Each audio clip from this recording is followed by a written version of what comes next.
Palestra realizada pelo professor Dr. Vilmar Alves Pereira, no seminário Educação, Justiça Climática e Sustentabilidade, Perspectivas Transdisciplinares. O evento foi promovido pela Rede de Pesquisa Resiliência Climática, RIPERC, e pelo Centro de Ensino, Pesquisa e Extensão em Proteção e Desastres, CEPED-Unioeste. Dr. Vilmar Alves Pereira é filósofo ambiental, doutor em educação, professor colaborador e pesquisador do Programa de Pós-Graduação em Desenvolvimento Rural Sustentável, PPGD-RS, da Universidade Estadual do Oeste do Paraná, Unioeste Brasil, diretor de teses do doutorado em educação da Universidade Internacional Ibero-Americana, UNINE, em Porto Rico, e doutorado em projetos, UNINE México. Tem produções na área de fundamentos da educação ambiental a partir do horizonte hermenêutico da filosofia ambiental, com ênfase em ecologia cosmocena, ontoepistemologia ambiental, educação ambiental pós-metafísica e educação ambiental popular. Trabalho em destaque: O que será amanhã? Educação ambiental na América Latina e no Caribe, justiça ambiental e Covid-19. Atualmente orienta alunos de doutorado de Angola, Brasil, Chile e Colômbia. É bolsista de pós-doutorado sênior do Conselho Nacional de Desenvolvimento Científico e Tecnológico do Brasil, PDS-CNPq. Coordenador adjunto da Rede Internacional de Pesquisa Resiliência Climática, RIPERC Unioeste, desde 2017. Atua como maestro invitato junto ao Ministério da Educação da Nicarágua, atuando na formação de professores na perspectiva da educação popular. Conferencista em Educação Ambiental Popular na Argentina, Brasil, México, Colômbia, Nicarágua e Portugal. O tema da palestra é Educação para Mudanças Climáticas na Perspectiva da Ecologia Cosmocena, um olhar ontoepistemológico. Nós vamos aproveitar de modo muito profícuo os instantes que seguem para trazer uma provocação. Entre as emergências atuais, de temáticas que são emergentes, eu vou pedir que vai passar aí uma apresentação para vocês no decorrer da minha fala, e que vai estar em espanhol também, para contemplar a nossa audiência externa, e eu vou falar aqui em português. Nós vamos conversar sobre a possibilidade dessa nova temática, que é a temática da emergência da educação para o câmbio climático. E existem basicamente duas leituras. E, inicialmente, eu gostaria apenas de dizer dos lugares de fala nossos, já foram mencionados aqui, que é o lugar de fala do PPGD-RS, e hoje estou tendo a oportunidade de estar aqui com a nossa orientanda, junto com a nossa orientadora, a doutora Irene Carniato. Nós conversamos também através da UNINE, do CNPq, e também aproveitar a audiência de mencionar a minha atividade enquanto editor executivo para a América Latina, da nossa revista Ibero-Americana de Estudos em Educação da Unesp, nossa revista Qualis A1, a qual eu estou divulgando nos eventos que venho realizando no contexto da América Latina.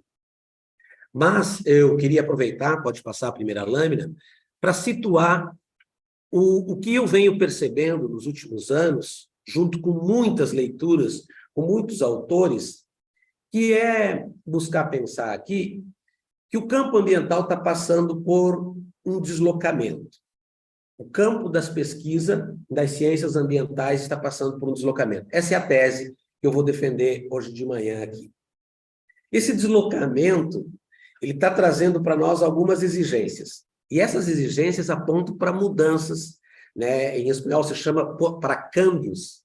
E esses câmbios que nós estamos vivenciando, eles são resultados de inúmeras exigências. Entre as exigências que são de questões de ordem política, são questões de ordem, e aí eu peço que passe a próxima lâmina,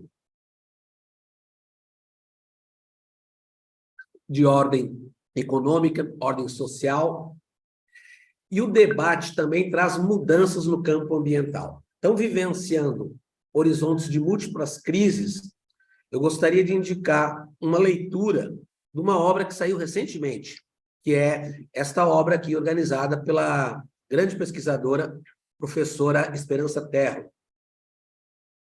do México, juntamente com mais 2 colegas, onde eles procuram apresentar a discussão da educação para o câmbio climático para além da história de mitigação e adaptação. O que acontece? Existe uma leitura nossa, quando discutimos a questão ambiental, e é muito correta, e a gente respeita muito, e já está, essa leitura está mais avançada. É uma leitura que pensa as mudanças da adaptação. Nós não vamos fazer isso aqui essa manhã, porque eu não sou especialista nessa área, já tem pessoas que fazem isso no Brasil, no mundo, na América Latina, com muita qualidade, e discute perspectivas de adaptação e de mitigação.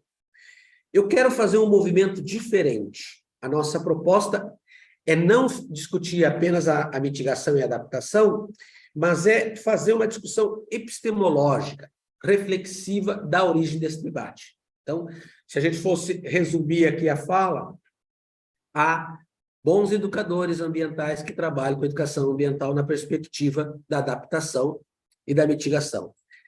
Esse olhar, na minha compreensão da filosofia ambiental, é um olhar das ciências um pouco mais positivistas, ou de um modo mais tradicional de fazer ciência.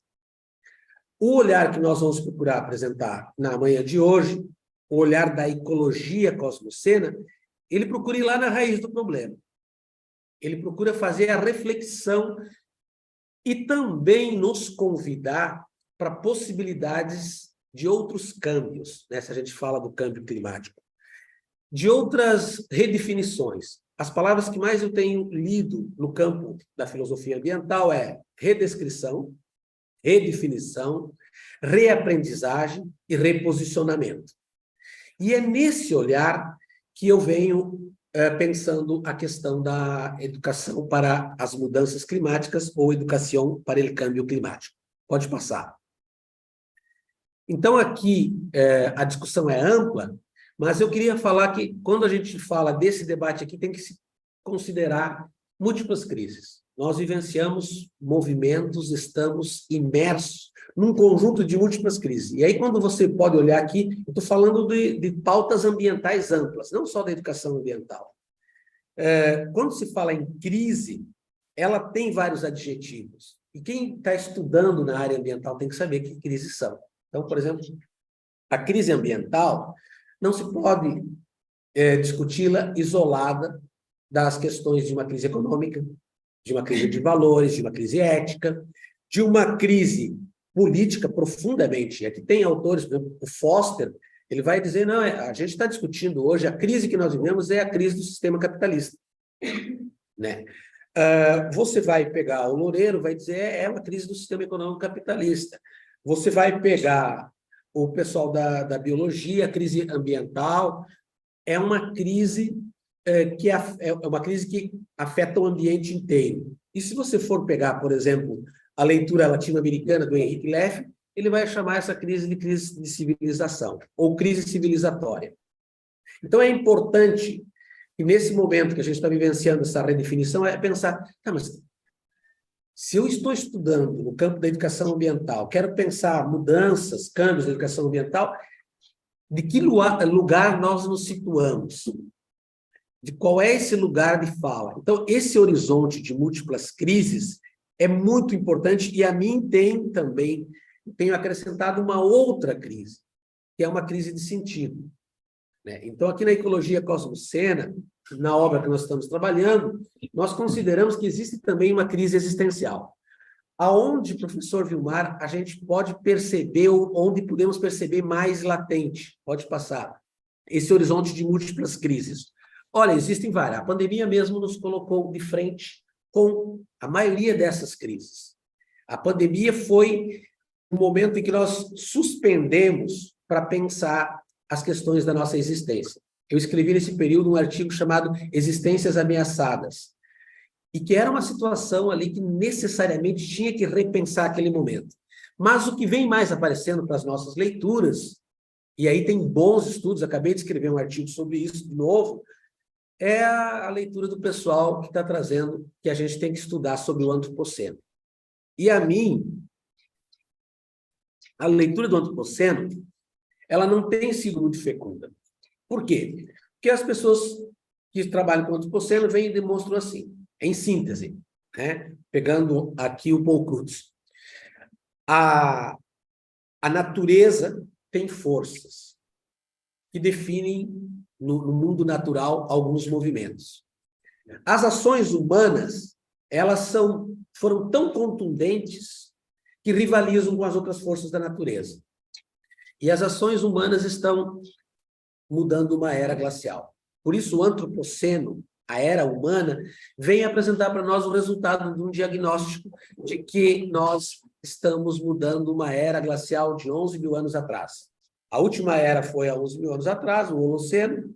Na era do Holoceno, esse período tinha intervenção do humano, como a gente sabe, há muito mais tempo, mas não era tão agressivo. Agora, esse diagnóstico do antropoceno, ele traz para nós uma compreensão de como é que a gente se relacionou, humanidade e natureza. Essa leitura que eu estou fazendo do antropoceno, ela vem, de certa forma, trazer para nós uma reivindicação para a gente avaliar um pouco como foi isso. Então, os autores estão dizendo que existem 3 fases do antropoceno. Uma de 1800 até pós-revolução industrial, até 1945, seria a primeira fase do antropoceno. A segunda fase do antropoceno é de 1945 até o ano 2000, que é chamado antropoceno, a grande aceleração. E a terceira fase é a fase atual, que é chamado antropoceno 3.0, que seria o momento de tomada de consciência. Nós entendemos que é importante saber essas leituras do antropoceno. É importante esse diagnóstico do antropoceno, mas nós entendemos que não dá para ficar apenas no diagnóstico. E é importante, então, pensar outras perspectivas. Então, a proposta que eu venho fazendo aqui, ela está mais exposta detalhadamente aqui na obra da Ecologia Cosmocena, onde procuramos, resumidamente, apresentar uma alternativa. Aí eu peço que o Lobo passe para nós essa alternativa, que está na próxima lâmina, que é tentar pensar uma ecologia que é uma ecologia humana, que é uma ecologia ambiental, que é uma ecologia política, que é uma ecologia de redefinição de sentido, que é, de certa forma, um movimento reflexivo de a gente repensar. Para mim, na pandemia, foi muito interessante, porque eu tinha escrito a Ecologia Cosmocena em 2015/2016, e a pandemia trouxe todas as teses da Ecologia Cosmocena, dizer, olha, se nós continuarmos pelo horizonte do antropoceno, a gente já sabe o que deu. Vivemos num sistema com muita destruição da vida, o sistema capitalista não salva a vida, não tem essa facilidade. O Papa Francisco diz que ele é um sistema de descuido, né? E os autores, o Bruno Latour diz que é um sistema de destruição da vida. Nós conversávamos agora há pouco aqui sobre o que foi o campo do agro na região e em outras regiões, e como essa lógica que coloca a economia na frente da pauta da vida, ela é agressiva e altera as paisagens. E quando tem, e recentemente passamos por isso, quando tem que se decidir entre uma vida e a economia, a opção pela economia emerge. Então, nós enxergamos a ecologia cosmocena como uma ecologia que busca fazer uma reflexão sobre a busca de sentido. Eu vou apresentar, resumidamente, hoje, as 7 teses da ecologia.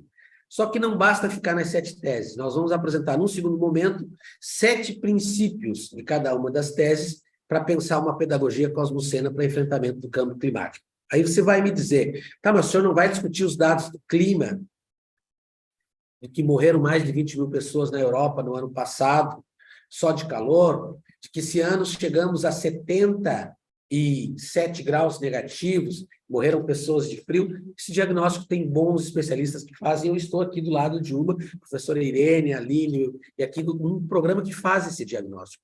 Eu não quero ficar discutindo a crise pelo sintoma, quero discutir alternativas. E essas alternativas, vocês vão ver, elas não são meramente no sentido de pensar só o clima.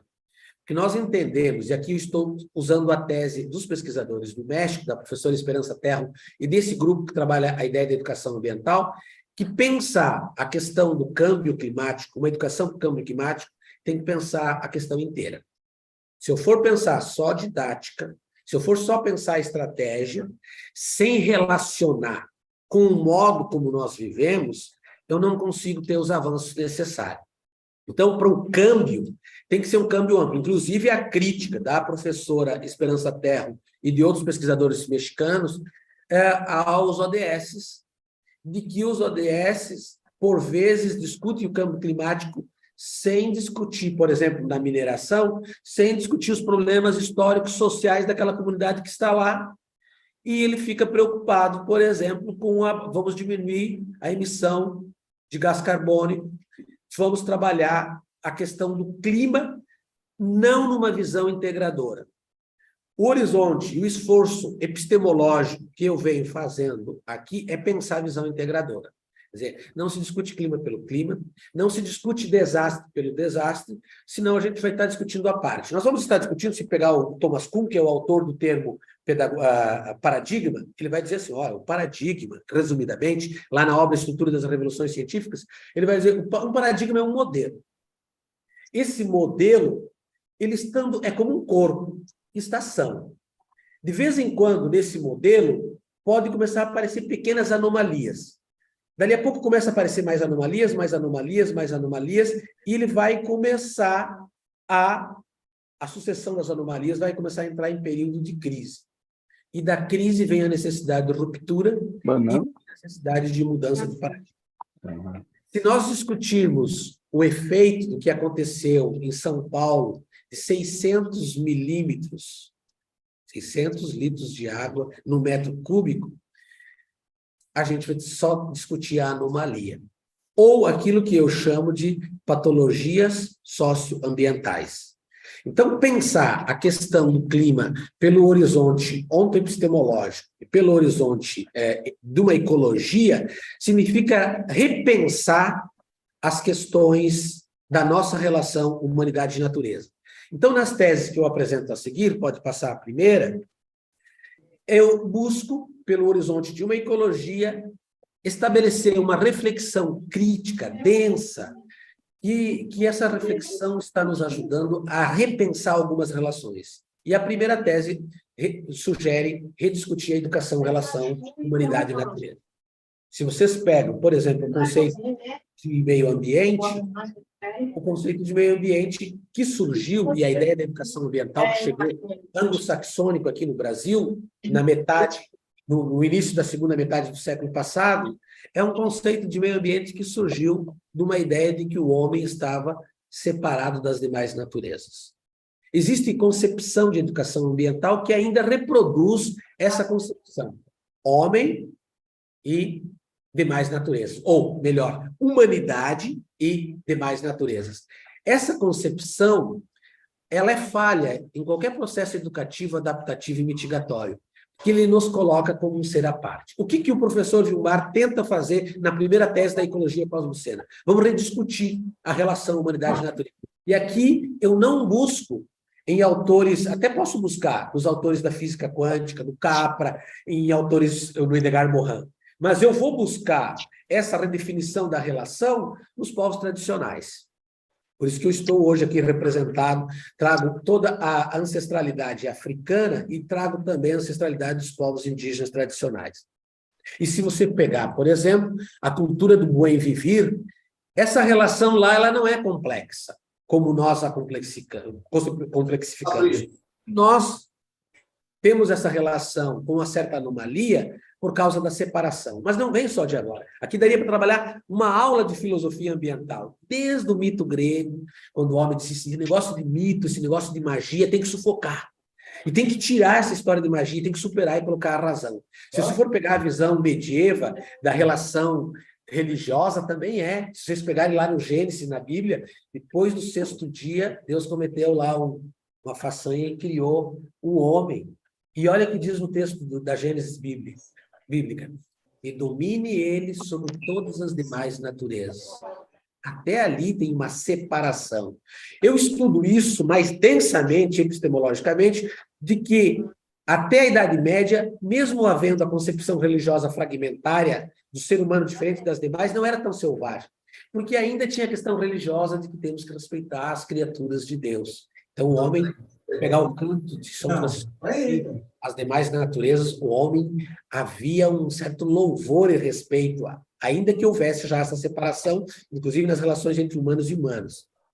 Mas a relação vai se tornar mais agressiva nos últimos 300 anos, nos últimos 350 anos, 400, na modernidade, onde o ser humano se coloca à parte. E aí eu sugiro para quem gosta de estudar filosofia ou fundamentos para entender isso, vai lá e pega a obra Nova Ordem, Francis Bacon, lá na obra Início da Modernidade. Duas obras ajudam a pensar isso.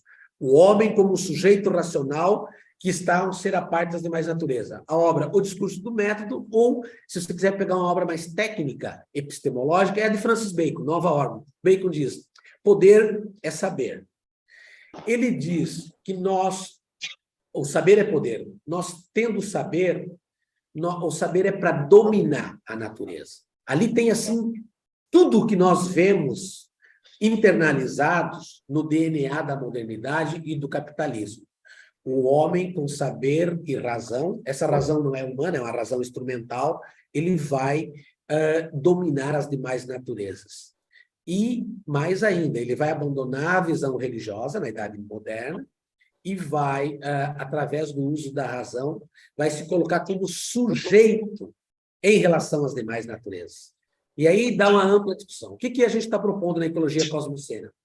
A relação, que é uma relação sujeito, humano, humanidade, sujeito, e as demais naturezas objeto, nós estamos propondo uma redefinição nessa relação e trabalhar uma perspectiva intersubjetiva, humanidade e demais naturezas. Tem a carteira digital aí? Porque aqui você pode pegar, por exemplo, toda a cultura do buen vivir, la madre tierra es un sujeto de derecho. El río llora. A natureza dialoga com nós outros. A natureza fala. E aí, quando você começa a conviver com os povos tradicionais, a relação dele, você pede licença para cortar um galho de uma árvore. Alguém pode pensar, mas isso é poético? Não. Isso é consciência ambiental na matriz originária dos povos que não dissociavam a relação humanidade-natureza. Quando estive na África, presenciei nas diversas apresentações dos povos africanos, lá em Guiné-Bissau, de que, quando eles se apresentam, nas representações, há uma imitação do homem e do animal. Inclusive, a cauda do camarão, do peixe, do tubarão, na apresentação artística. Alguém pode olhar para isso e pode dizer, isso é primitivo. Alguém com um olhar um pouco mais alargado pode dizer, isso se chama indissociabilidade, humanidade, natureza. Nós tivemos algumas experiências pequenas no contexto da pandemia que nos ajudaram a repensar essa relação. Nos primeiros 20 dias da pandemia, causou impacto a situação de que melhorou a qualidade do ar, de que começaram a aparecer outras espécies e de que aumentou sensivelmente a nossa percepção em relação às demais naturezas. Isso foi para a gente se dar conta de quanto a relação nossa é sujeito-objeto. E aí você pensa a questão do garimpo, aí você pensa a questão da mineração a céu aberto, aí você pensa a questão do agrotóxico, aí você pensa essa ideia lá na região, no norte do estado, professor Ervin, do Rio Grande do Sul, estão sofrendo secas terríveis. E a seca ela é resultado muito claro. Eles cortam qualquer pé de árvore, porque a terra é muito fértil, para substituir por um palmo de terra que dê soja. E é a natureza dialogando com os humanos. Essa tese é uma tese que eu trabalho bem na ecologia cosmocena, na obra, com mais detalhes. A natureza dialoga conosco. E aqui eu uso de fundamentos epistemológicos de uma teoria chamada hermenêutica filosófica, do filósofo Hans-Georg Gadamer, que o Gadamer vai dizer o seguinte: existem outras formas de diálogo, para além do diálogo da linguagem falada. Percebam e tenham atenção nos recados que a natureza dialoga. 10 dias, 15 de pandemia, o ar começou a ficar melhor, os carros diminuíram, as espécies aparecendo, as próprias pessoas em casa começaram a se dar conta que era necessário cuidar do seu jardim. Tivemos uma palestrante num evento há 2 anos atrás, e ela veio de uma região do norte do Peru, onde a água é represada. Fizeram uma represa e represaram a água, e eles vivem com a água corrente. Ela diz, água represada nos adoece, a água represada gera doença, enfermidade. E ela veio ali, olhou para uma lagoa lá em São Lourenço do Sul, e ela viu uma parte poluída lá da lagoa. E ela escreveu um poema onde reconhecia que el rio llora. Para ela, o rio estava chorando. Eles têm um nível, e aí é esse o convite da ecologia cosmocena, de ampliação consciencial ambiental, de perceber o sentido que, eu chamo isso de outridades ambientais, não humanas, que têm uma grande capacidade de nos dizer alguma coisa. A gente que não quer perceber. Ou a gente espera chegar no máximo, nessa lógica capitalista, no máximo do adoecimento, para depois começar a realizar os primeiros movimentos. Então, a ecologia cosmocena, ela propõe uma relação intersubjetiva e ela propõe também uma humildade ontológica. O que é isso, professor Guimarães? Ao invés dessa ideia de que eu sou homem de ciência e de razão, você é mulher de ciência e de razão, e tem capacidade de domínio, ela destitui. E o convite que ela faz é: comece a se pensar como apenas mais uma natureza no horizonte das múltiplas naturezas.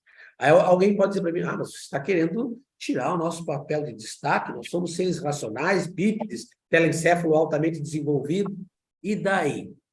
Geramos a doença, quando chega a enfermidade ali, entre a economia e salvar a vida, você vê lá a defesa pela economia.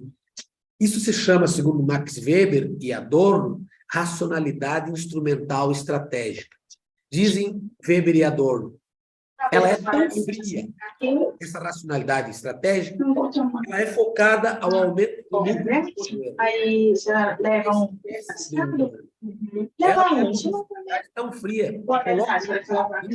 E a vida está ali, chegando no suspiro, e nós colocamos a lógica do sistema na frente da lógica do mundo da vida. Então, essa é uma tese apenas, tem outras, pode passar. Eu vou passando aqui, que senão eu fico falando sobre isso até amanhã, porque isso envolve, para mim, uma questão que é ontoepistemológica. O que é ontoepistemologia, professor Gilmar? É um modo de fazer ciência que coloca a existência junto. Epistemologia são os estudos sobre as correntes científicas, as formas como utilizamos de correntes científicas nas nossas pesquisas. Ontoepistemologia, e a Márcia Silva está aí, que me ajudou a escrever um artigo sobre ontoepistemologia. Ontoepistemologia é uma ciência que coloca todas essas questões existenciais junto. Então, nós entendemos que não dá mais para usar, se precisamos realizar câmbios, não dá mais para fazer a ciência com aquele velho modelo apenas, se a gente quer realizar o câmbio. Então, uma ontoepistemologia considera realidades mais amplas. Essa segunda tese ficaria aqui falando também por longas horas.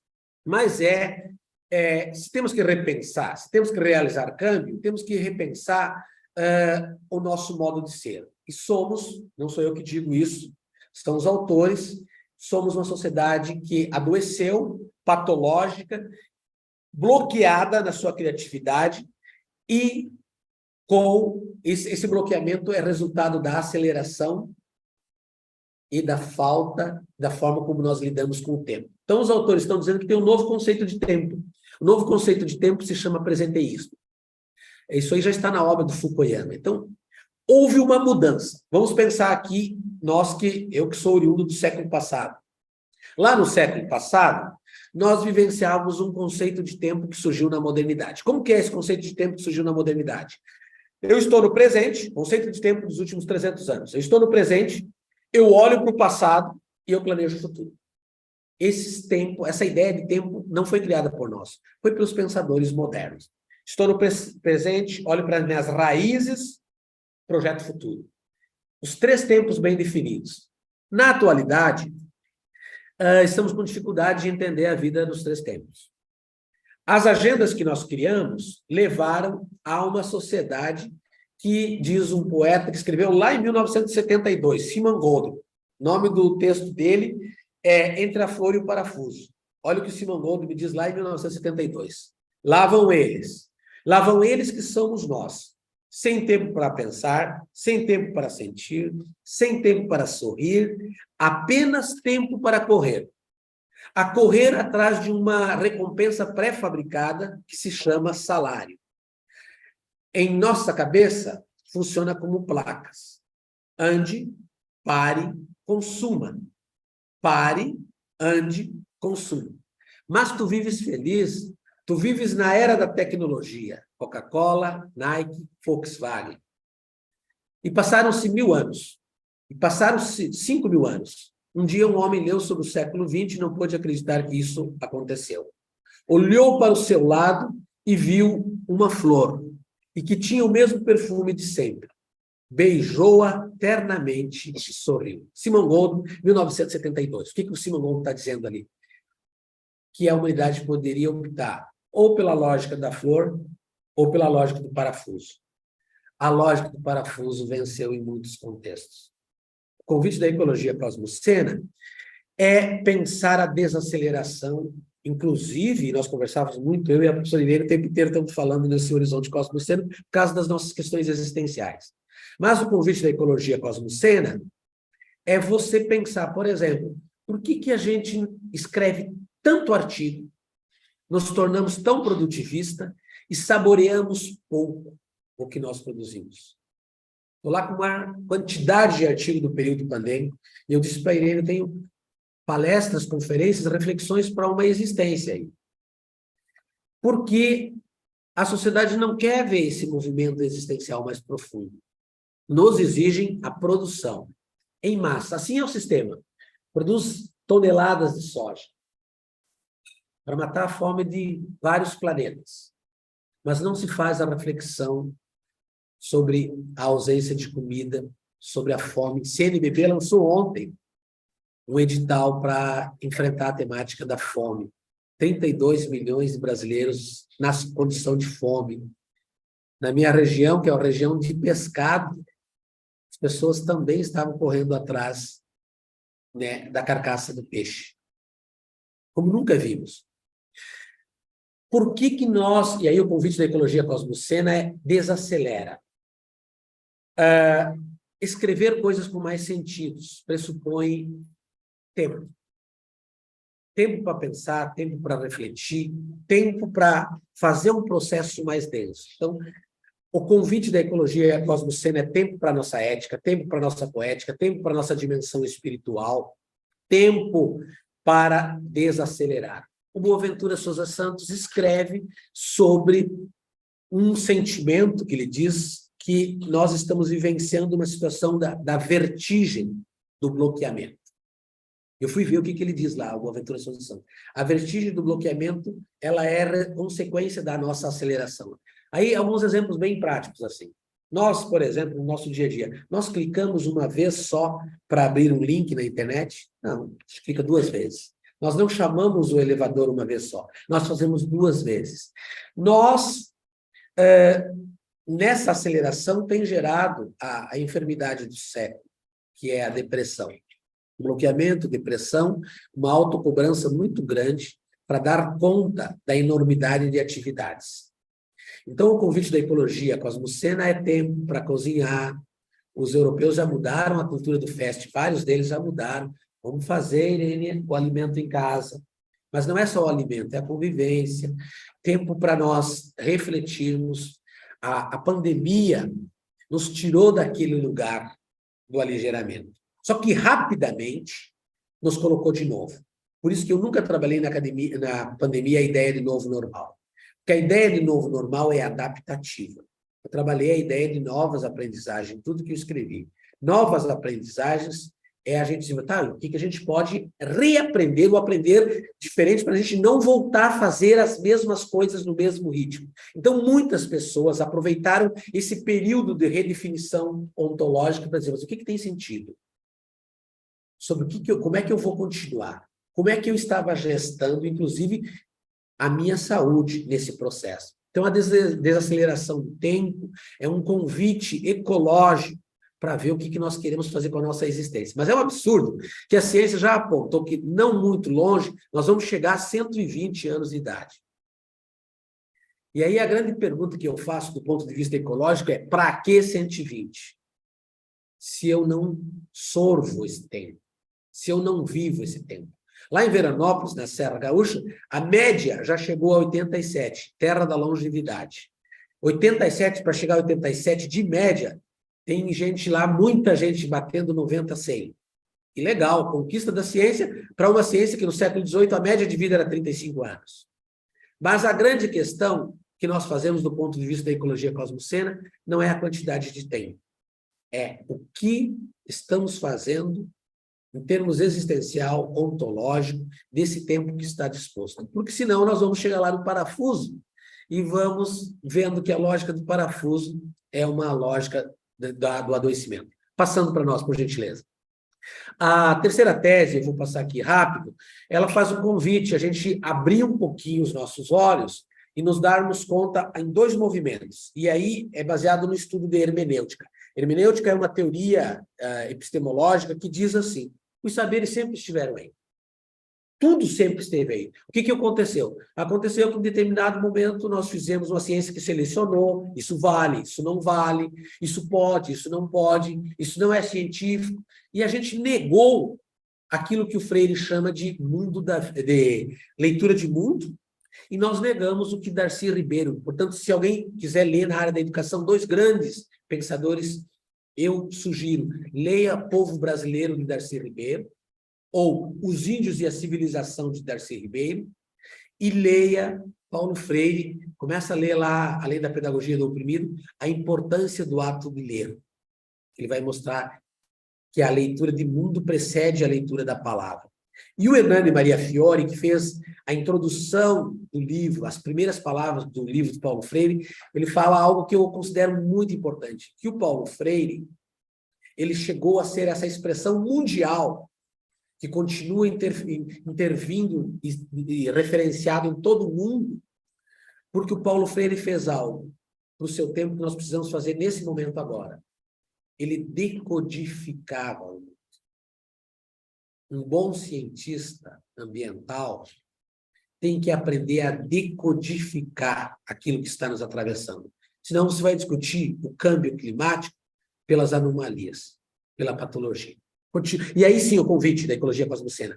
Existem velhos saberes, e aí trabalhando com os povos indígenas, né, tem um trabalho do Darcy Emiliano, que o Darcy Emiliano foi meu orientando de doutorado indígena. Ele discutiu a revitalização dos saberes ancestrais indígenas como cura. Darcy Ribeiro já dizia: não precisa ir lá nos Estados Unidos. Nós temos cura para muitas enfermidades nos povos tradicionais, mas que não foram reconhecidos. E você precisa, então, fazer esse movimento da volta para os ancestrais, no sentido de reconhecimento. Vou dar um exemplo sobre o tempo. Um quilombola disse para mim: perguntei, o que vocês acham de diferente entre o quilombo e esse mundo nosso aqui? Ele disse: eu acho estranho a forma como vocês vivem o tempo. E disse: já para o senhor não dizer que nós somos preguiçosos e não trabalhamos, nós trabalhamos. Só que nós vivemos o tempo de uma outra forma. Então, eu tenho feito esse movimento de volta para as raízes, para fazer esse olhar hermenêutico dos saberes ancestrais, e o movimento de abertura. De perceber, por exemplo, nesse momento que nós estamos agora, existem milhares de seres humanos e não humanos correndo atrás de energia solar para sobreviver. Essa semana nós tivemos uma reunião com a professora Irene e nos chamava a atenção para uma seleção com a bolsa de pós-doutorado, o candidato dizendo: não olhem para o Acre só apenas como enchente. Para olhar para as enchentes do Acre, olhem para os Andes. Está totalmente relacionado com a cordilheira, o que está acontecendo lá. Então, para nós que estamos no sul, já começou descongelamento. Não olhe para o clima isoladamente. Né? Olhem e aí a Aline, que é especialista, e a Irene em desastre, a doutora Irene, não olhe só para o desastre, mas para os múltiplos fatores. E aí, o convite da ecologia cosmocena, se a gente parasse, por exemplo, para ver, ampliar o olhar do antropoceno, que é para trabalhar a anomalia, para o cosmoceno, para dizer assim, tem muita vida aí. Só que no nosso olhar estreito a gente não permite reconhecer. Por favor, pode passar. A quarta tese é uma tese que daria uma missa, que, como diriam os meus amigos lá. Mas a quarta tese, ela coloca uma pauta fundamental para nós. E essa tese, ela discute duas lógicas. Existe uma lógica, que é uma lógica do consumo, né? E a lógica do consumo é a lógica do parafuso. É a lógica da quantidade de material reciclável que a gente tem aí. É a lógica das anomalias, do consumo, das necessidades, do adoecimento nessa sociedade do consumo. Né? Aí a gente sugere até a leitura de Zygmunt Bauman, Vida para Consumo. Ou as próprias obras do capitalismo, né, do Marx, que vão apontar como a lógica consumista ela encolhe a nossa existência, e existe uma lógica do cuidado. Então, a gente fez isso resumidamente aqui na Ecologia Cosmocena. Mostramos a lógica do descuido, a migração forçada, e aí eu trabalhei com 180 senegaleses que diziam, a gente não está em Rio Grande por querer. Ninguém fica a milhares de quilômetros dos nossos familiares por gosto. Um dia eu tive uma cena muito forte. O senegalês estava conversando, emocionado, na frente de uma tela, como eu estou aqui, e lá do outro lado tinha uma senhora com uma criança. Era o filho dele que ele nunca tinha abraçado. Ele emocionado, né, com o filho dele pequeno, que ele tinha nascido e ele não conhecia. Então, a migração forçada demonstra o quanto descuido. Recentemente passou uma reportagem sobre os coiotes e milhares de latinos migrando forçado por sobrevivência. A lógica do descuido demonstra as situações que nós estamos passando aqui no Brasil, de uma cultura da violência, de uma cultura que trabalha não só a xenofobia, mas uma cultura necrófila, resultado da cultura do ódio, que coloca a vida em risco e ameaça com os ataques às escolas, mas não são só esses, é um conjunto de ausência de cultura da paz, e é uma lógica que vai demonstrando o quanto o sistema nos descuida, porque os meus amigos que são imigrantes, quando chegam aqui, agora estava tendo contato com o venezuelano, ele é explorado no Rio Grande do Sul, ou nos frigoríficos, ou em empresas ao qual trabalha 12, 14 horas. A cultura do descuido fez com que, quando a gente deixasse de fabricar no Brasil os navios, e eu sou de uma terra onde se fabrica navios, lá no Rio Grande, eles migraram rapidamente para a Tailândia e para a China, porque lá eles aceitavam trabalhar por um salário menor, 14 horas. Então, o capitalismo, diz o Papa Francisco na Laudato, na encíclica Laudato, é um sistema de descuido com a vida. E o Lothar, Bruno Latour vai dizer, perdão, que é um sistema de destruição. Então, a Ecologia Cosmocena faz um movimento de revisitar a obra de Leonardo Boff, e na obra de Leonardo Boff, o cuidado é um a priori ontológico. Que palavrão, Vilmar, você está dizendo? O que é um a priori? A priori é algo que vem antes, algo precedente. Nós não vivemos se não somos cuidados. E aí nós fazemos uma reivindicação de uma ecologia e de uma pedagogia do cuidado. Né? E aí a gente viu agora, por exemplo, na pandemia, de que nós não podemos cuidar só de nós, não só de quem está perto, mas nós temos que cuidar da humanidade inteira, porque a enfermidade que afeta afeta a humanidade, e a gente aprendeu isso a duras penas, e a ideia é que a gente tenha aprendido que a dor de um é a dor da humanidade. Então, nós reivindicamos perspectivas de autocuidado, perspectivas de cuidado coletivo, perspectivas de solidariedade, trabalhos em rede. Nós mesmos, a experiência da rede, nós temos certeza, eu e a professora Irene, que sempre conversamos coletivamente com o Gustavo e Rosilene Harris e tantas outras pessoas que estão na rede, de que a rede nos ajudou a realizar uma travessia no momento de solidão. O cuidado pelas redes, o cuidado coletivo, porque essa equação é coletiva. Então, ali a gente faz uma reivindicação de cuidado com a nossa ética, nossa poética, nossa estética, nossa espiritualidade, cuidado com a nossa humanidade em períodos de profundos descuidos, em período de guerras permanentes, onde a guerra da Ucrânia é apenas mais uma. Quando você vai e vê as situações de racismo ambiental no mundo, quando você vai na África, você vê guerras permanentes pela comida, pela sobrevivência. Pode trocar para nós.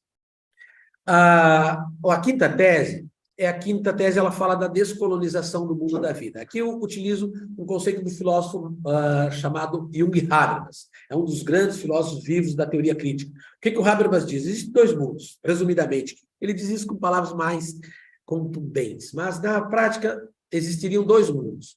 Um mundo que é o mundo da vida. No mundo da vida é esse que a gente convive lá no dia a dia, onde a gente tem o nosso lazer, nossa dimensão espiritual, as nossas práticas de cuidado, os nossos afetos primeiros.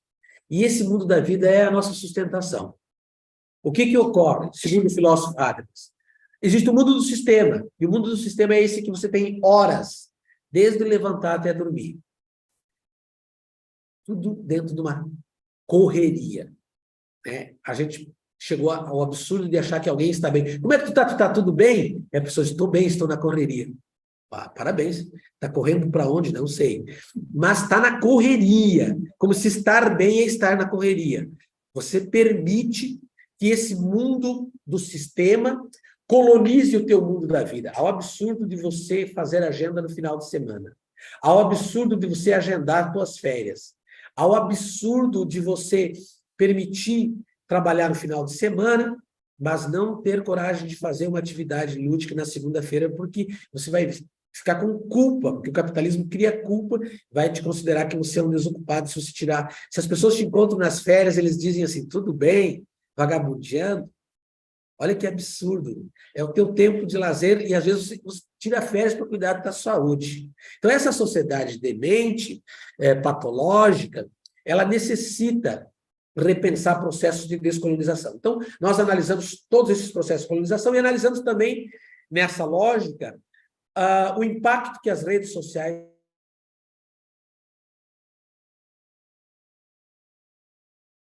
Qualquer agenda, você perguntar, você chegar num restaurante, antes de você comer, você pergunta, dá senha do Wi-Fi aí. Bate a foto. Na praia, eu vejo aquele lugar lindo, né? As pessoas bater a foto antes de postar, estou aqui. Nós chegamos a um ponto de colocar como a gente está se sentindo, a nossa vida pessoal na rede social. Há ponto absurdo de dizer no banho. O que uma pessoa... E aí a obra do Bauman, Vida para Consumo, ele diz que a nossa vida é uma janela para o mundo. Nós colocamos tudo lá, mas temos dificuldade. Quem me chamou a atenção para essa quinta tese foi um indígena Guarani. Ele disse a seguinte frase: vocês brancos, mesmo a gente sendo negro, ele chama de branco, por causa da questão da civilizatória. Vocês brancos são estranhos. Vocês cuidam de quem está longe, mas esquecem de quem está perto. Não que a gente negue as redes sociais, mas às vezes estamos no mesmo ambiente e o diálogo se dá lá para fora. Sem, às vezes, esquecer de dar um abraço, ou às vezes de quem está perto. Então, a ecologia cosmocena, ela convida, vamos descolonizar um pouco. Vamos fazer um exercício de sentar, por exemplo, para fazer algo que está começando a ficar estranho, sentar para conversar.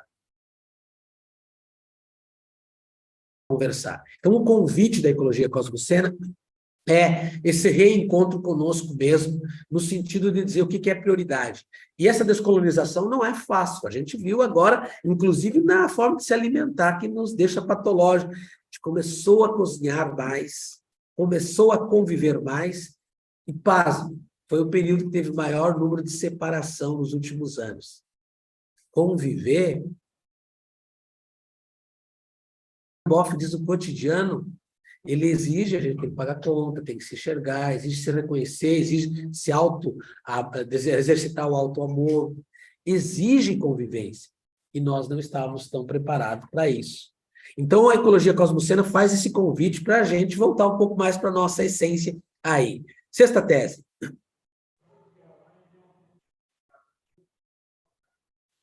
A sexta tese, ela envolve o nosso tamanho. Eu aprendi com a filosofia que nós somos do tamanho daquilo que pensamos. Então, a gente pode pensar pequeno ou pensar grande. A psicologia, a psicanálise acrescenta que nós somos do tamanho daquilo que pensamos e do tamanho daquilo que sentimos. Então, o preconceito demonstra o nosso apequenamento. Qualquer prática de rejeição da diferença demonstra uma limitação na criatura humana sobre como vê a realidade, entre os humanos e entre os não humanos. E aqui o convite da ecologia cosmocena é uma ecologia das diferenças. Publicamos esse artigo na revista que a professora Irene é editora, Uma Ecologia das Diferenças, onde nós abrimos essas teses para falar sobre as diferenças. Mas o que é o convite aqui? O convite é a gente fazer de verdade o enfrentamento do apequenamento em pleno século XXI. Eu estou falando aqui de racismo institucional, eu estou falando aqui de xenofobia, que foi muito forte, eu estou falando aqui de violência de gênero, eu estou falando aqui de todas as formas de agressão à vida, eu estou falando aqui de racismo ambiental. Tem um vídeo no meu canal do YouTube que explica esse conceito de racismo ambiental, que é interessantíssimo, porque o racismo ambiental não é só a questão da cor da pele.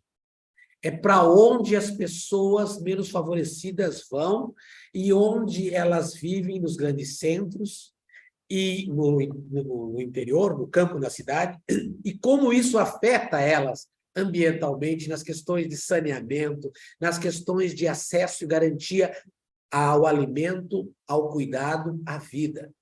Racismo ambiental é um conceito que vem nos lembrar o tamanho da desumanidade que ainda existe. Mas, ao mesmo tempo, a ecologia cosmocena vem fazer um convite para uma ecologia das diferenças, para a gente se reconhecer. Vamos pensar aqui uma coisa da biologia. Eu não sou biólogo, mas o que a biologia trabalha? Uma grande tese é a questão de reconhecer a realidade como biodiversa. Eu fico pensando pela filosofia. O filósofo Plotino, ele diz que ele trabalhou lá a multiplicidade de formas, antes de Platão, antes de Aristóteles, antes de Cristo. Como é que pode, num mundo tão biodiverso, do ponto de vista ecológico, tão plural, tão diverso, tão amplo de sentidos e configurações, haver pessoas, humanos, com pensamentos tão estreitos? Então, o racismo, o preconceito, é um encolhimento. O convite da ecologia cosmocena é uma pedagogia da diversidade. E aí tem várias experiências. Trabalhei um período com EJA na diversidade. Um edital que agora vai estar voltando, SECADI, secretaria que foi morta no governo anterior.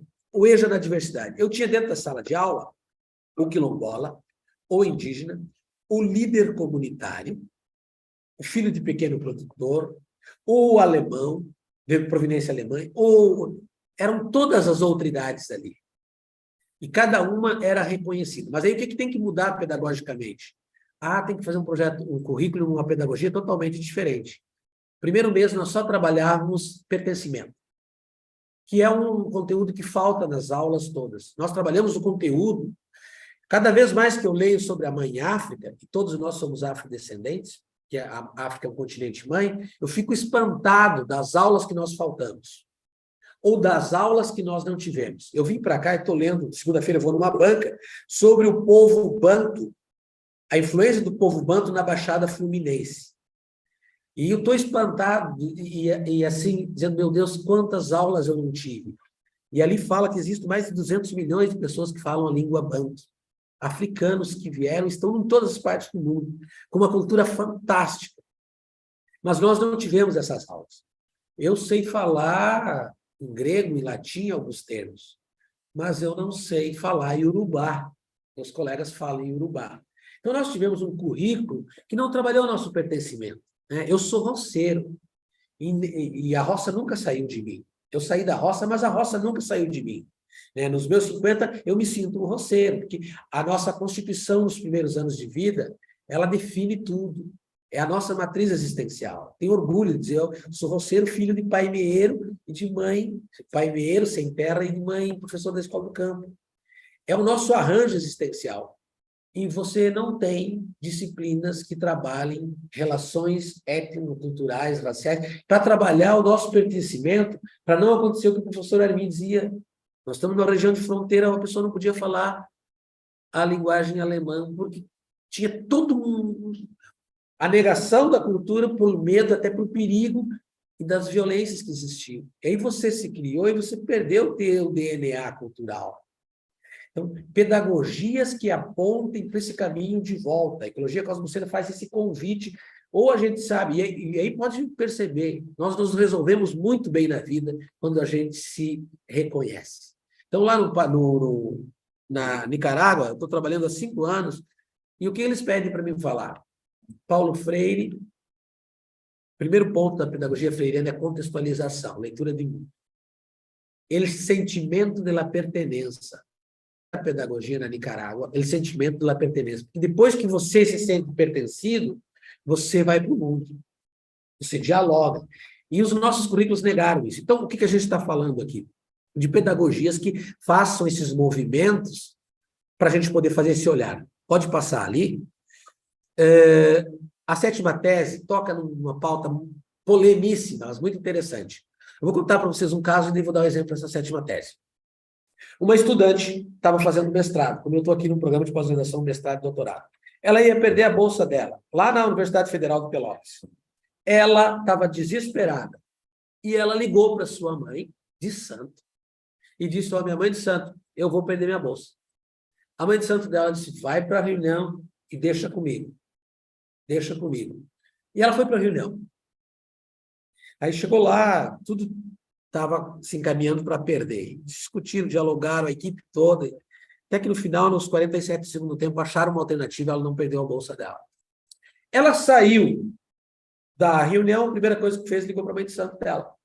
Sabe que consegui, estou muito feliz. Ela disse: eu sei. Não preciso me dizer. Nós tínhamos uma entidade que estava trabalhando ao teu favor aí. Alguém deu risada aqui já. Nós tínhamos uma entidade ao teu favor aí. E, num determinado momento, até um ar diferente correu aí na sala. Nós sabíamos disso. Aí eu quero chamar isso para discutir, que eu vou trabalhar agora, a nossa condição de seres humanos como seres biopsico-socioespirituais. Essa é a palavra que eu criei. Somos seres biopsico-socioespirituais. Tudo num palavrão só. Você, Aline, você, Logan, você, Irene, você, Armin, você não precisa acreditar em nada do que eu te disse aqui, do que eu acabo de te narrar e te contar. Mas você, como homem e mulher de ciência no campo ambiental, tem que reconhecer que para aquela pessoa, e aí pode ser inúmeras outras histórias, aquilo assume um sentido, por vezes, muito mais forte que o sentido acadêmico. Pode ser lá no interior da Galícia, tem algo ancestral lá, que eu via lá em São José do Norte, na forma como que eles lidavam com o pescado, que era uma questão de crença religiosa. Por isso que eles não pegavam um tipo determinado de peixe. Tinha uma preservação de uma espécie mais que estava relacionada a uma questão religiosa. Então, o que eu estou querendo dizer? Nós, e aí a 7ª tese é, nós somos seres biopsico-socioespirituais. Eu usei aqui de argumentos, para não dizer que era religião, da física quântica. Tem um livro chamado Coeficiente Espiritual, de 2 físicos quânticos, casal americano, que escreve sobre coeficiente espiritual. Eles estão dizendo uma coisa muito simples, que todos nós temos 3 Qs. Você pode se dar bem e ser uma pessoa feliz na vida e realizada, tendo um bom coeficiente intelectual. Antigamente era assim. Olha, o Armin é intelectualmente, o Wilson é um bom estatístico. Tem QI acima da média. Sinônimo para uma vida feliz. Até um tempo era, na sociedade. Depois disseram que não bastava só QI. Tem muita gente inteligente e é infeliz. Então se criou um segundo Q, baseado em estudos da psicanálise, coeficiente emocional. O coeficiente emocional veio, trouxe um grande progresso, mas mesmo assim, chegou a um ponto de que tem pessoas que têm um bom QI, um bom QE e não são felizes. Uma pesquisadora americana vivenciou essa experiência, escreveu um livro, o livro dela foi best-seller. Tinha o auge no ponto de vista intelectual, tinha chegado no clímax, e também do ponto de vista emocional, tinha uma boa constituição familiar, tinha tudo que dentro de um certo conceito ela poderia estar, mas ela estava profundamente, entrou em depressão. Quando ela saiu da depressão, depois de 6 meses, ela escreveu um livro, o nome do livro é O Ponto Deus.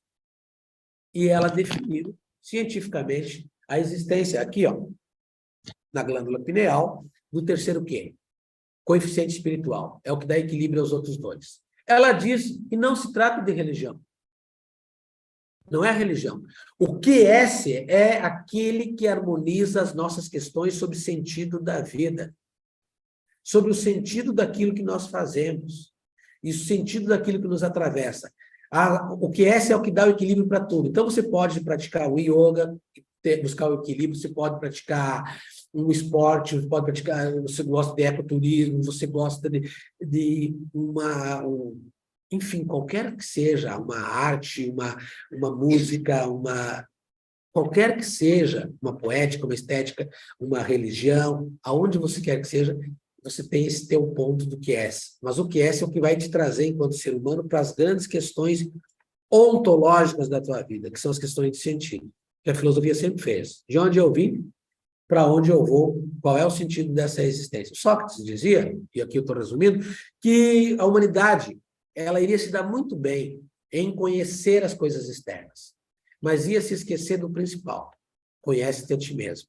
Por isso, há hoje nos Estados Unidos uma espécie de filosofia empresarial, onde os filósofos trabalham, inclusive, nas empresas para trabalhar questões de sentido. Porque eles se deram conta que há que se trabalhar a questão existencial como um fruto do nosso arranjo. O que eu estou trabalhando aqui é que, desde o olhar de uma condição freiriana, somos seres inconclusos, por isso somos abertos. De uma condição espiritualista, de que somos seres que rompemos a condição apenas material, e aí você pega duas análises. Tem uma análise que é o ciclo vital, nascer, crescer, envelhecer e morrer, clássico da biologia. Aí existe um outro cara lá, Hippolyte Léon Denis Rivel, que viveu no século XVIII, no mesmo século escreveu quase junto com o Darwin. Ele ampliou um pouco o sentido. Ele entendeu que o ato pedagógico, educativo, ele vai muito além de você educar, instrumentalizar uma pessoa. A educação é muito mais que adestramento. E o Hippolyte Léon Denis Rivel, ele diz: nascer, crescer, envelhecer, morrer, tornar a viver. Tal é a lei. Ele trabalhou a tese da imortalidade, século XIX. E os dois eram evolucionistas. O Darwin, evolucionista biológico, e o Hippolyte Léon Denis evolucionista, Rivel, espiritual. E ele estudou Pestalozzi, que o Pestalozzi determinou que o ato educativo nunca só mobiliza a tua questão externa, senão seria adestramento. Eu te educo, você reproduz o que eu sei. Teve muita prática pedagógica voltada para a pedagogia de adestramento. Ele disse: quando você educa um humano, não é só a parte externa que você educa também a sua alma. Então, o ato educativo é muito amplo. E aí, eu defendo aqui a tese da imortalidade da alma na obra, e também a questão do coeficiente espiritual. Mas essa é uma ampla discussão, e é muito polêmica, principalmente para os meus amigos materialistas. Não, isso não existe, isso não é ciência. Ciência é aquilo que pode ser mensurável no horizonte material. Essas outras partes não se consideram. E é bacana, porque essa ecologia ela é aberta a esse diálogo plural e diverso. Por favor. Aqui, a última tese, eu não vou desenvolver as outras teses, só vou mostrar depois as imagens da pedagogia, porque senão eu ficaria aqui muito tempo falando. Mas que conceito de educação ambiental orienta essas múltiplas miradas para pensar a questão do câmbio climático e as questões da vida? Não pode ser a ideia mais de meio ambiente. Faz um tempo que, estudando Capra, estudando Gadamer, Heidegger, filósofos da filosofia ambiental, estudando esse conceito que eu venho desenvolvendo de outridades ambientais não reconhecidas, eu venho pensando numa ideia de uma educação do ambiente todo, em espanhol, ou de uma educação no ambiente inteiro. Todo ato educativo é um ato ambiental. Toda educação é ambiental. Mas aqui, nesse sentido, essa educação no ambiente inteiro, ela justamente, você pode pegar aqui o Morin, você pode pegar aqui o Capra, e perceber que a realidade toda está conectada. Eu não posso aqui, por esse olhar, trabalhar apenas o ambiental relacionado a algumas atividades. Aqui, nesse momento, nessa sala, e nessa sala que nós estamos online, Nós estamos, desde já, estabelecendo uma relação socioambiental. Nas relações que estabelecemos, na nossa convivência cotidiana, ou seja, na ideia do ambiente todo, do ambiente inteiro, desde já nós estamos em questões socioambientais. E aqui eu queria citar um artigo que escrevi junto com o Marcelo Amaral na pandemia, da necessidade urgente de repensar o projeto pedagógico. A questão ambiental, ela não pode estar restrita a uma disciplina. O ambiental deve, desde já, ser reconhecido na transversalidade da vida. Então, eu não posso, a pandemia mostrou isso. A pandemia mostrou, eu vi isso, acompanhando as aulas do meu filho, de 12 anos, de 11 anos de idade. A dificuldade que os professores têm de abordar, que nós professores temos de abordar a pauta da vida. Como é difícil abordar a pauta da vida. Quando chegar uma criança, minha tia pegou Covid. Nós não trabalhamos a pauta da vida na transversalidade. E aí, às vezes, aparece lá uma atividade que trabalha bem a questão de material de reciclagem, a questão da horta escolar, mas que não vê o ambiental desde já no tecido da vida. O que nós advogamos aqui na educação do ambiente todo é que as relações desde já estão, desde já, nas múltiplas conexões que estabelecemos, e aí amplia. É muito legal pensar a educação ambiental do ambiente todo, na escuta qualificada, no respeito, na questão do preconceito, na questão da marginalidade, na questão da violência, na questão do trabalho coletivo e não mais individualista, competitivo, né, predatório nessa perspectiva do capitalismo, na questão de se reconhecer no outro. Agora mesmo, vou pegar, por exemplo, como nós nos damos conta da presença dos nossos irmãos e irmãs que moram nas ruas, né? E que lá a rua não é morada. Rua é uma condição, pessoas em situação de rua, e a pandemia fez a gente se dar conta, mas por quê? Porque a gente saiu da rua e olhou de um olhar diferente. Então, as pautas ambientais estão na trama da vida. Então, uma pedagogia para pensar o clima, pensar o ambiente todo, ela trabalhar nesse sentido. A partir de agora, eu só vou pedir para o Longo passar só as fotos e a frase, o que a gente fez do ponto de vista epistemológico. Uma pessoa me questionou que disse que era muito bonito pensar apenas a teoria. E nós traduzimos a ecologia cosmocena numa pedagogia cosmocena. Para cada uma das teses, nós abrimos uma aprendizagem. Então, uma pedagogia cosmocena reconhece as seguintes aprendizagens. Esse material também está publicado, pode passar. E eu só vou ler os títulos. Em relação à primeira tese, nós sugerimos pensar da relação humanidade-natureza, pensar a perspectiva de uma aprendizagem humanista relacional, não mais hierárquica. E aí, ali nos convida a essa forma de aprender de novo. E desde sempre nós estamos no centro, aquela ideia de centralidade. A gente tira o antro e coloca o cosmos nesse diálogo aqui. Só vou dar um exemplo para vocês. Há uns tempos atrás, a professora Isabel Carvalho, uma das maiores referências internacionais de educação ambiental do Brasil, a professora Michele Sato também discute isso na ecofenomenologia, uma janela aberta para o mundo. A Isabel Carvalho escreveu um texto sobre as pedras, a epistemologia das pedras. As pessoas não entenderam. A professora, o que ela estava tentando... O que ela fez? Ela fez um estudo heideggeriano de que o não humano também dialoga contigo na compreensão, de que as demais naturezas também dialogam contigo. Aí a gente, às vezes, não percebe. E isso, olhado por um olhar mais estreito, né? Por exemplo, acabei de ler agora o livro Os Animais Têm Alma, de Irvênia Prata. É um show. E desmistifica aquela história do animal, né, para aqueles que têm dificuldade, e, além do mais, a Irvênia acrescenta a questão que os animais têm alma, num nível de inteligência mais reduzido, mas que pode ser considerado uma inteligência lá. E ela vai dissertando isso. É uma médica veterinária que coloca também ali a questão espiritual.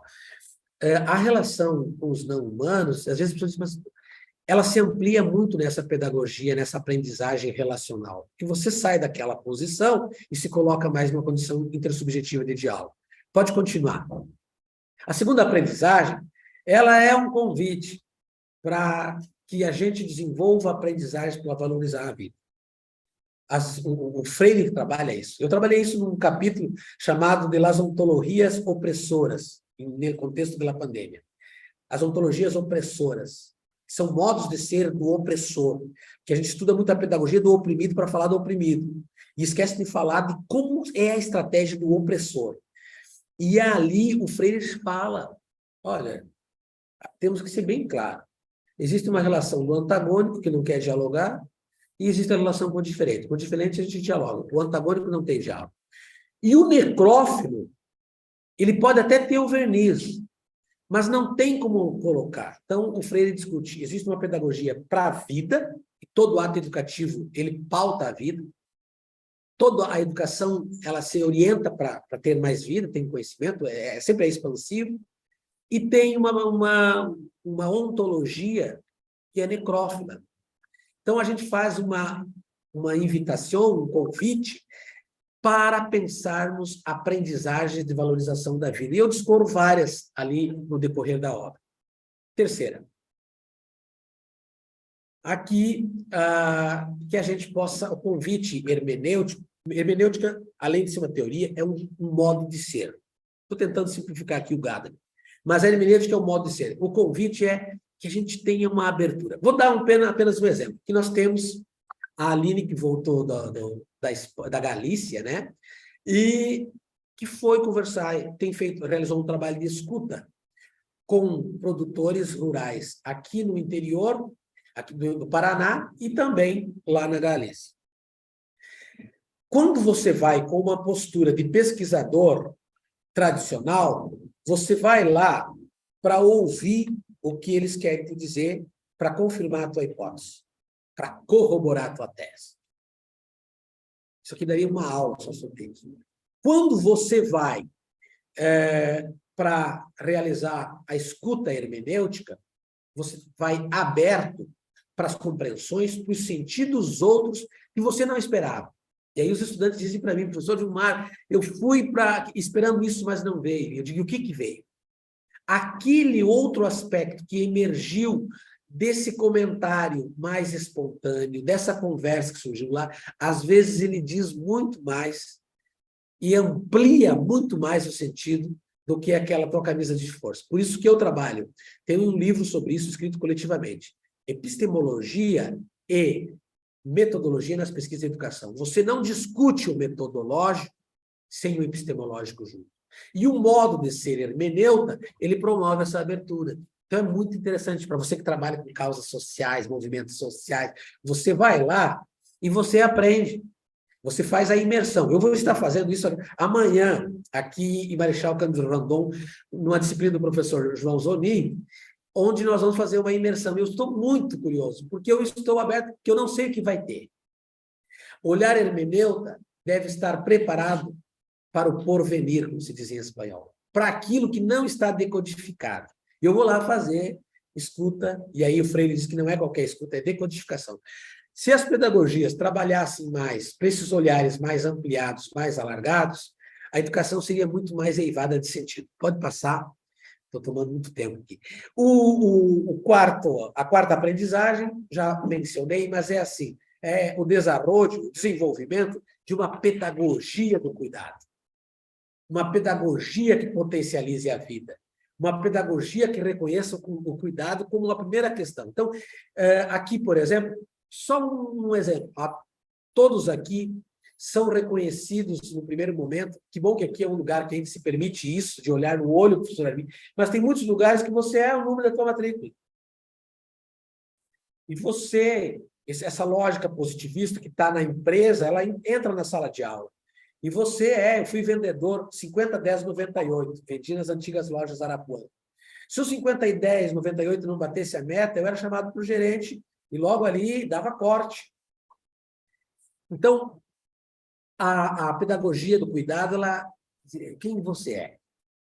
Qual é o teu arranjo?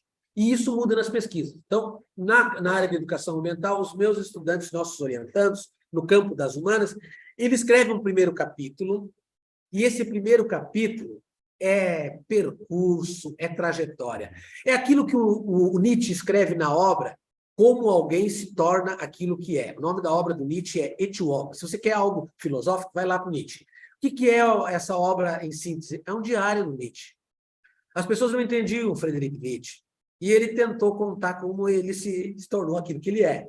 Então, eu peço para os meus estudantes, antes de você que está escrevendo o teu projeto, está nos acompanhando, ou você que vai trabalhar, antes de você chegar com o capítulo dos tratamentos, análise, tá? Escreva o primeiro capítulo, narre a tua trajetória, comece a chamar de forma em diálogo os autores com essa tua trajetória e diga como é que você chegou nessa pergunta. Isso te dá um enraizamento, um pertencimento, e você vai ter uma tese que é tua. Aí sim você tem uma tese. Isso eu aprendi com Jacques Gautier, na obra O Oco do Vento. É um grande pensador, Jacques Gautier. O Oco do Vento chama a gente para pensar coisas com sentido. Pensar aquilo que o Freire dizia com pertencimento. Freire gazeava a aula, não sei se vocês sabem. Paulo Freire descreve isso na obra Medo e Ousadia. Ele gazeava aulas, nossa, como Paulo Freire, o maior educador do mundo. E ele gazeava as aulas chatas. E Medo e Ousadia, que ele demonstra que é melhor você optar pela ousadia e não pelo medo, ele gazeava a aula para fazer leituras. Mas leituras que tinham sentido, que diziam alguma coisa para ele. Por isso que ele detestava assim, as formas colonialistas. Isso não tem como na Guiné-Bissau você educar um país na linguagem do colonizador. Já de cara é uma violência. Então, essa pedagogia do cuidado, ela vai daqui para lá. É dos saberes emergentes primeiros.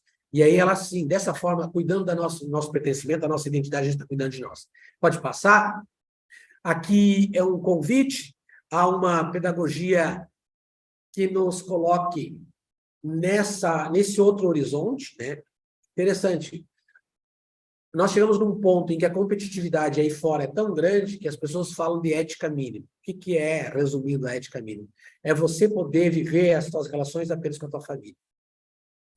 A pedagogia cosmocena nos convida, nesse processo de descolonização, não a abandonar o mundo, que estamos nesse mundo, mas a buscar viver de outras formas essas relações numa perspectiva mais descolonizada e valorizar, estranho, né? Valorizar a conversa, valorizar a escuta, valorizar a desconexão, valorizar diálogo, valorizar outros movimentos que você diz, mas eu estou me cuidando. E não se permitir por exemplo, fazer agenda do teu final de semana. Chegamos ao absurdo de agendar o nosso final de semana. Pode passar.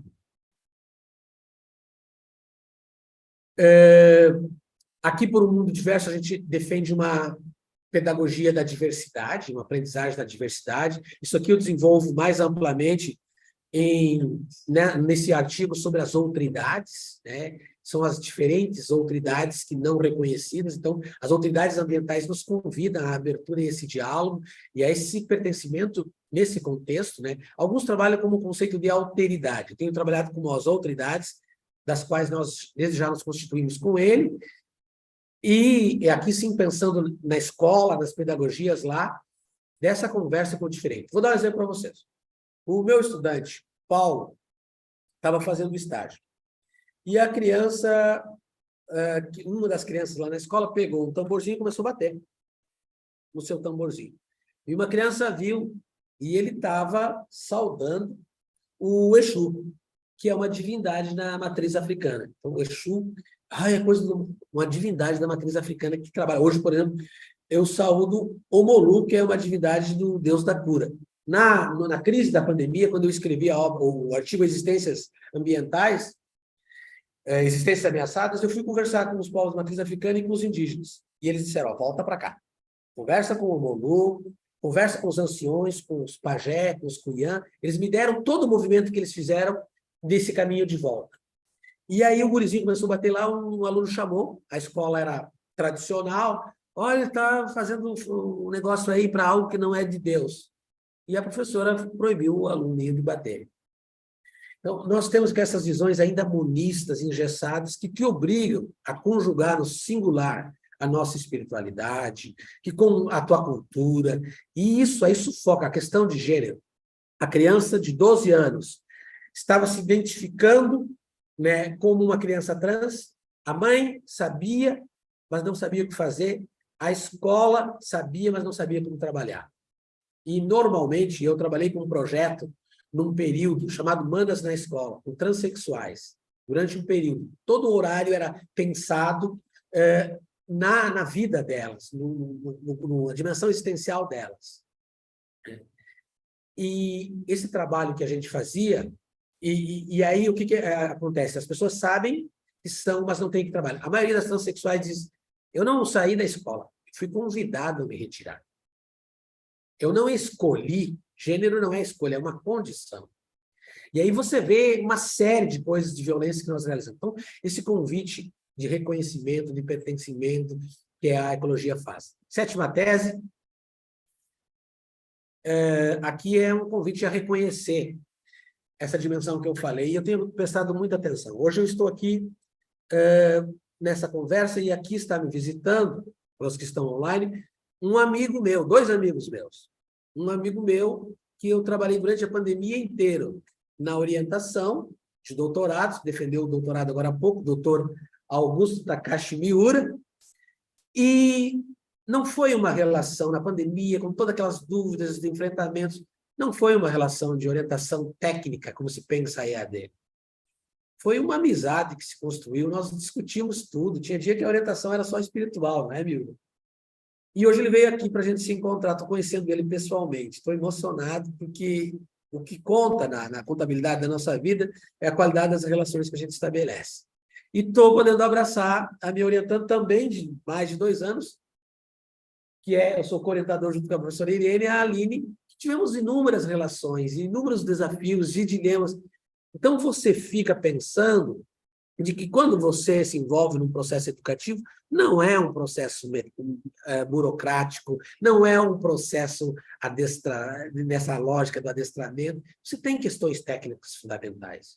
Mas você constrói relações, e essas relações, elas vão, como a Márcia que está aí, que pensa um currículo cosmoceno, essa pessoa um dia ela vai vir falar aqui para nós, a Márcia, é educadora ambiental, doutora, que pensa um currículo cosmoceno, que se permitem enxergar essas concepções na teia da vida, ampliando, promovendo alguns rasgos. É isso que a gente precisa, decodificar essas outras realidades, essas outras autoridades, promover esses rasgos.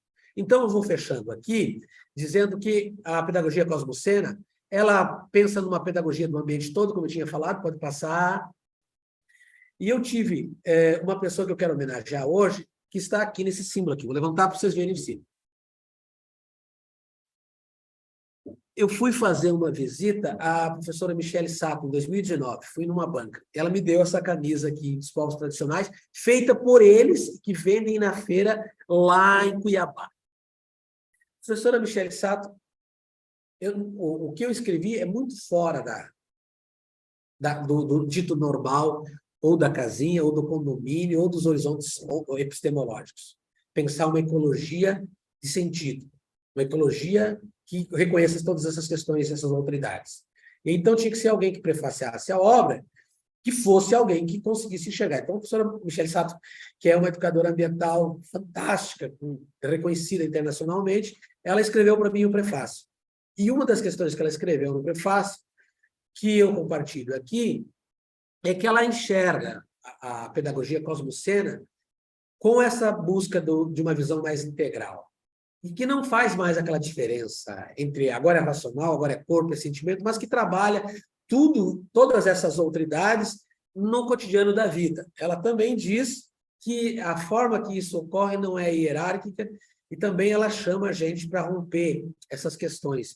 Eu tenho buscado substituir a arrogância epistemológica que a academia nos dá muito. A academia é um espaço de muita vaidade, de muitas disputas e, às vezes, de muitas injustiças socioambientais. E também é um espaço de grande humanização. Substitui essa arrogância epistemológica do currículo, da coisa e tal, por a humildade ontológica. E aí a gente cresce junto. Então, é nesse sentido que a gente pode se reconhecer na travessia do mundo. Então, eu queria... trouxe 2 livros, né? Um que eu vou dar para a Aline, que é o Ecologia Cosmocena, acho que dá para mostrar por ali, que aqui não está aparecendo, e o outro é o Ontologia da Esperança, que eu trouxe para o Miura, depois eu deixar cada um na biblioteca. O Ontologia da Esperança, ele é um livro que nós escrevemos em pleno governo Bolsonaro. Foi terrível o ano de 2017, quando a gente começou a fechar secadinho. O Brasil é o 4º país do mundo que mais mata ambientalista. Primeiro é a Colômbia, segundo é o México, terceiro, não sei se é Iugoslávia ou Indonésia, é um desses, e o 4º é o Brasil, que mais mata ambientalista. E aí a gente precisava se reforçar. Então, a gente precisava se reforçar, mas a gente não podia desistir das nossas lutas.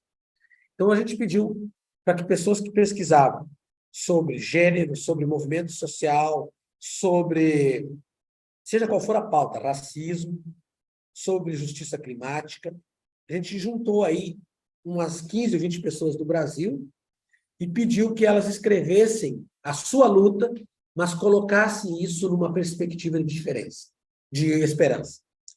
E aí saiu esse livro aqui, Ontologia da Esperança, a educação ambiental em tempos de crise. E no prefácio desse livro, que eu estou me encaminhando, o professor Gaudêncio Frigoto disse que a esperança que nós acreditamos tem que ser uma esperança militante, ativa, no sentido de buscarmos a transformação, no sentido de não nos apequenarmos, de fazermos o enfrentamento e de buscarmos construir outros nichos de cultura.